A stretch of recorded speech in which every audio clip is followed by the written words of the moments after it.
Good evening. Happy Tuesday. And it's a celebratory Tuesday as the Milwaukee Brewers are the 2023 NL Central champions. They didn't win it because they won today. They won it because the Cubs decided they didn't know how to field a ball late in the game, and the outfield dropped the baseball. And the Braves scored 2 runs late, and the Braves got the victory to help the Brewers clinch the 2023 NL Central title. This is the Brewers dating back to 2018. They made the playoffs every year except once, and it's just continuous consistency during the Craig Counsell era here in Milwaukee. And it's great to see that after how last season ended with the Josh Hader trade, followed up with the collapse and missing the playoffs, and seeing how it came into this year and the Milwaukee Brewers stay consistent. And I guess that's going to be the theme for me talking about the Brewers. They stayed consistent.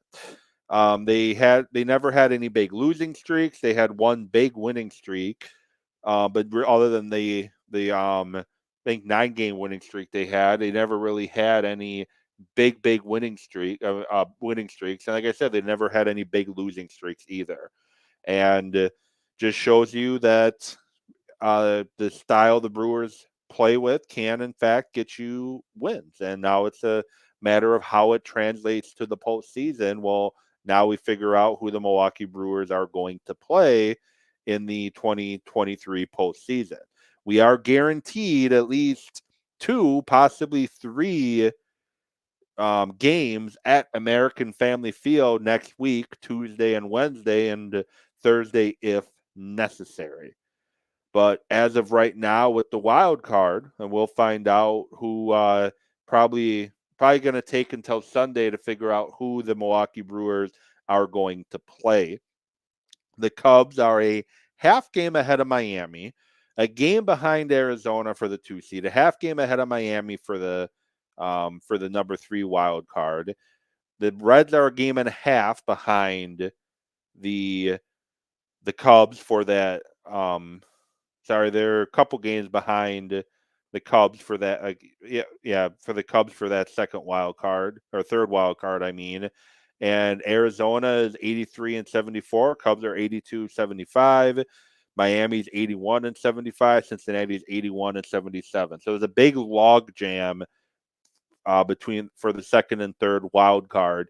And the Brewers are going to take on the number 3 wild card, as the Phillies are going to take on the number 2 wild card. The Brewers are going to get either Arizona, Chicago, Miami, or Cincinnati. And the the Cubs have no tiebreakers. They don't have the tiebreaker over the Diamondbacks, over Miami, or over Cincinnati. So the only way the Cubs can finish with that wild card is if they finish at least a game ahead of any of the teams I just mentioned in one of the wild card spots. But either way, it's great to see the Brewers Central Division champions again, and 88 and 69. I am not going to pat myself on the back here, but I said they'll be right around 90 wins, and we're 2 away from 90, and we'll see if they can get to 90 to finish that off. But the Braves, I believe, have clinched they have only clinched the division. They haven't officially clinched the one spot yet.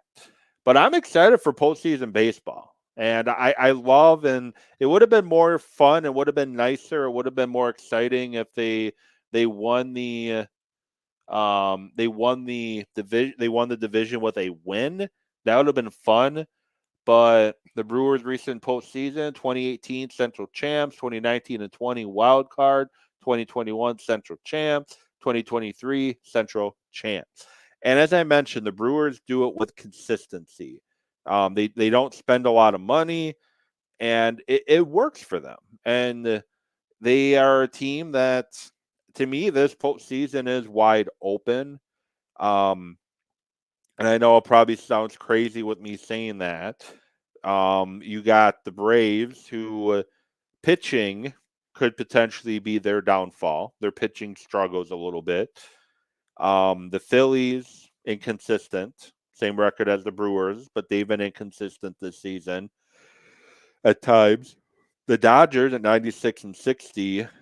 The Brewers, they honestly should have competed. The Brewers had many opportunities to beat the Dodgers in their matchups this year, and the Brewers very uncharacteristically made mistakes they typically don't make, and that's in the field. They have one of the best defenses in baseball, and their field and the fielding against the Dodgers was not good at all. And with the Braves, when the Brewers won one game against the Braves out of 6, and the Braves faced Freddie Peralta once before Freddie Peralta started being the Freddie Peralta that we had seen before Sunday, and they didn't see Corbin Burns, they didn't see Wade Miley, they didn't see Brandon Woodruff at all. So it'd be interesting to see what the Brewers can do with the Braves when they have their top 4 starters pitching and pitching well. I think the biggest weakness for the Brewers is going to be like as it was in 2021 is struggling to come up with the big hit when they need it most. They did win game 1 against the Braves in 2021, a 1-0, I believe, 1-0 victory. And they just couldn't score enough runs after that. And that was their biggest issue in 2021. And the nice thing in 2023 is they're not relying on the home run as much as they did in 2021. The Brewers are getting consistent hits at times, and their trade deadline bats they got in Santana and in Canna, and then Josh Donaldson. If he can get the Josh Donaldson that was an AL MVP, if we can get that from him for a few weeks, the sky's the limit for this Milwaukee Brewer team because Contreras is playing outstanding baseball. Yelich is outstanding again. Willie Adames is a difference maker when he's on, and Frelick's been an igniter in the top of the lineup or anywhere you really put him in this lineup. So I'm interested and curious to see what the Brewers do moving forward in this postseason and who makes the postseason roster. Garrett Mitchell could. Then it's, Frelick likely going to make it, and then it's who's going to make it outside of that because you can only have so many people on the postseason roster. I think pitching-wise, you know what you're going to do. You're going to have your top 4 starting pitchers, then plus Adrian Hauser for out of the pen, and that's likely how you're going to handle it. But I'm excited to see how the Brewers do this postseason. We do need to finish 2 more against the Cardinals, which I will be at the game tomorrow. A small part of me wishes they would have clinched tomorrow because I'm going to be there. It would have been fun to be there to watch. We'll see what lineup the Brewers put out tomorrow after celebrating all night.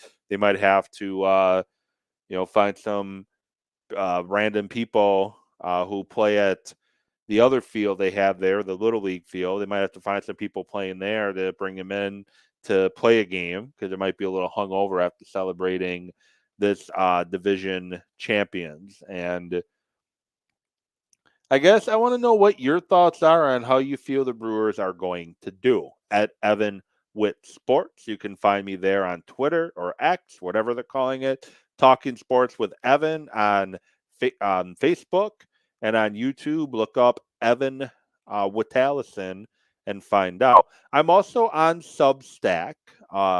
Sports Thoughts from Evan is or Talking Sports with Evan are 2 ways you can find me on Substack, and I got my weekly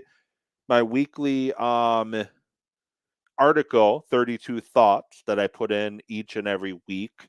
I'm 3 for 3 so far. When we get to week 8, 14, and 15, we'll see if I continue to want to keep giving you 32 thoughts every week, but that's my plan right now moving forward. But congrats to the Milwaukee Brewers on winning the NL Central once again. And Craig Counsell better win Manager of the Year, finally. It might be his last year in Milwaukee. please give the NL Manager of the Year award to Craig Counsell. Finally, please, baseball. You 2018 you robbed him of it. 2019 you robbed him of it. I think now is the time to finally give him the award. Next couple weeks, I will be giving you my end of year awards for Major League Baseball, who I think the MVP is, the Cy Youngs are, Manager of the Year, which I kind of already tipped my hat on. Craig Counsell should get NL Manager of the Year, but I'll get more into that as the playoffs start and give my playoff and World Series predictions moving forward. But right now, it's just fun watching the Brewers celebrating in the locker room. The tarps are up to protect everything, and the champagne and the beer are flying. And looked like Sophia took a champagne shower, and I missed part of it due to doing a coach's interview for my broadcast. But it does look fun to see. The reason why I'm doing the show tonight and not my usual Thursday night is I'm going to be at Lambeau Field on Thursday night watching the Packers take on the Detroit Lions with my buddy Scott. We're going to be going up Thursday for that game and super excited for it, especially after the Packers somehow, some way, found a way to win 18-17 after being down 17-0 in the fourth quarter. The Packers found a way to win, and it wasn't pretty. The running game continuing to be an issue. Even with a healthy Aaron Jones, it was an issue in week 1. It was an issue again in week 2, and it was an issue in week 3.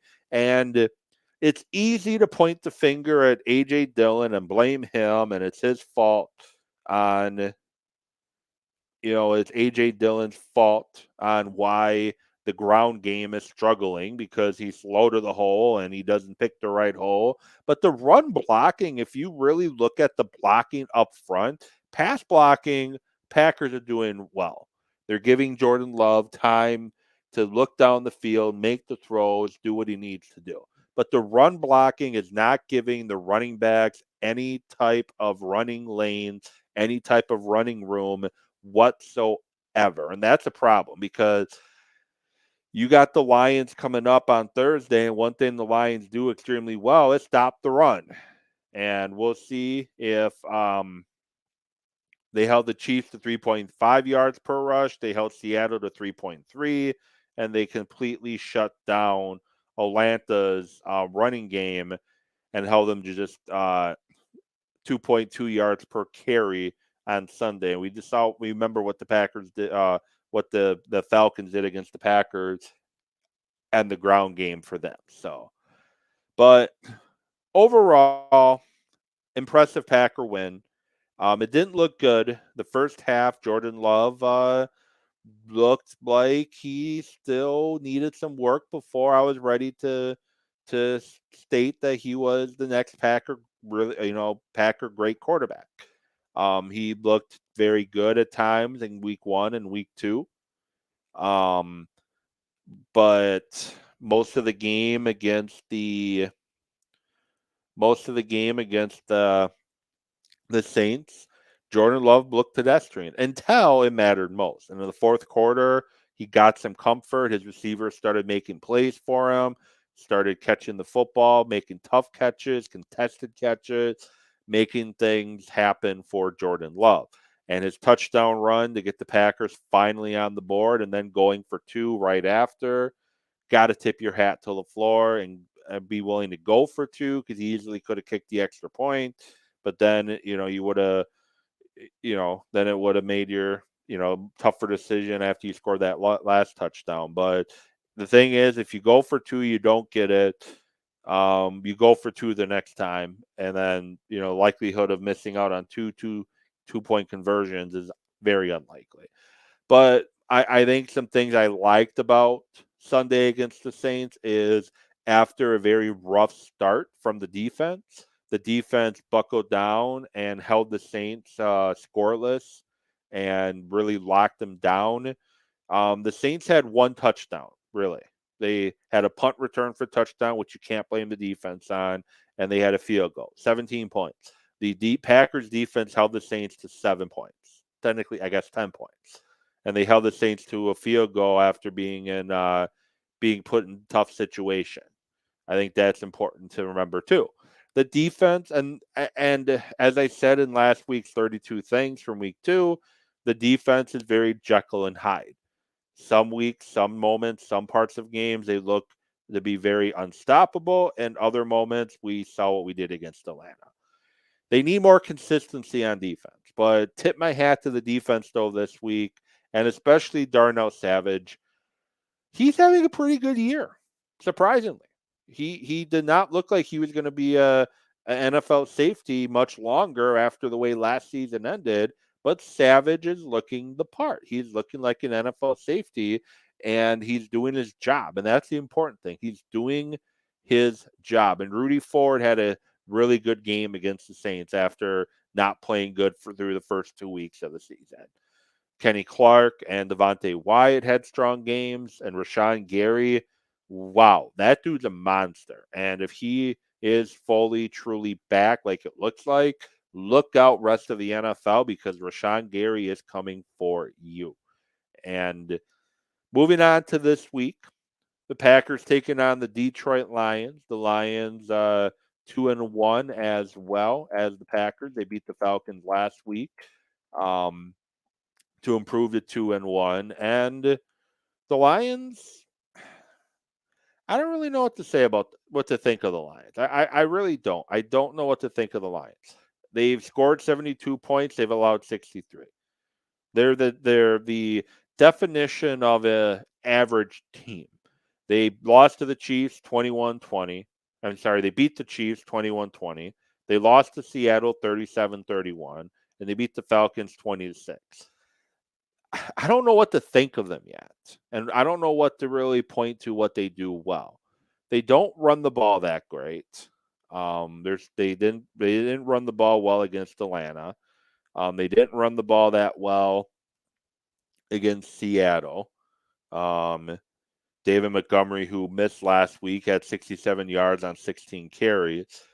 Gibbs, 17 yards on 7 carries. The rookie didn't do much against Seattle. And you look at against Atlanta, as I mentioned, Montgomery didn't play, but Gibbs, 17 carries, 80 yards. Didn't have really anything explosive happen. 80 yards on 17 carries. And they just, again, I don't know what to think of the Lions. Amon St. Brown, great receiver. Branch is having a great rookie season so far. Adrian Hutchinson is obviously a stud player, 2 sacks against the Falcons, and Zach Tom, if he plays, and Bakhtiari or Walker are going to have their hands full against Hutchinson. But I just don't really know what to make of Detroit. They look like an average football team. They don't do anything extremely special. They don't make a lot of mistakes either, but they don't really do anything special. They're a well-coached, hard-nosed football team. And I just don't really know what to think of them. The Packers, don't really know yet what to think of what the Packers are offensively. You haven't had 2 of your best offensive weapons the last 2 weeks. One of the offensive weapons has been out the last 3 weeks, really, and Christian Watson. Bakhtiari's missed the last 2 games. Elton Jenkins is out for a couple more weeks. You lost the Campbell during the Saints game, and he is his ability to play Thursday night is unknown. And the issue you have with Campbell can't play, you then force Quay Walker to have to take on more of the Campbell's responsibilities. And we saw last year that when you don't put a lot of responsibilities on Quay Walker's shoulders and just let him play football, he tends to play better. You saw it last year. But now it's looking like he may have to this week put more of Campbell's role on his shoulders this week. Limited in practice today, Jair Alexander, Rashawn Gary, Aaron Jones, Zach Tom, Carrington Valentine, and Christian Watson did not practice. Bakhtiari, Campbell, Elton Jenkins, and Zane Anderson. If I had to guess right now, I would say Alexander would play. Romeo Dobbs kind of let the cat out of the bag about Aaron Jones playing this week. We'll see if Romeo Dobbs is correct. And Christian Watson said the plan is for him to play. And if the Packers have those guys back, if they have Christian Watson back, if they have Aaron Jones back, if they have Jair Alexander back, I like the Packers' chances against Detroit. What Detroit does do well, they do have a good offensive line and they protect their quarterback really well. And they stop the run well. But you can beat them down the field. You can beat them in the passing game. And if Rashawn Gary and company can get some pressure on Jared Goff's going to be more prone to making mistakes. Those are the key things for Green Bay. And win the turnover battle. If you win the turnover battle, you have a good chance of winning this game. And it's going to be a hard-nosed, sloppy football game because all Thursday games are sloppy. But I think the Packers win a physical game. I think they win with a field goal at the end to give them a 2 or 3 point victory. That's my thought on this week's Packer game.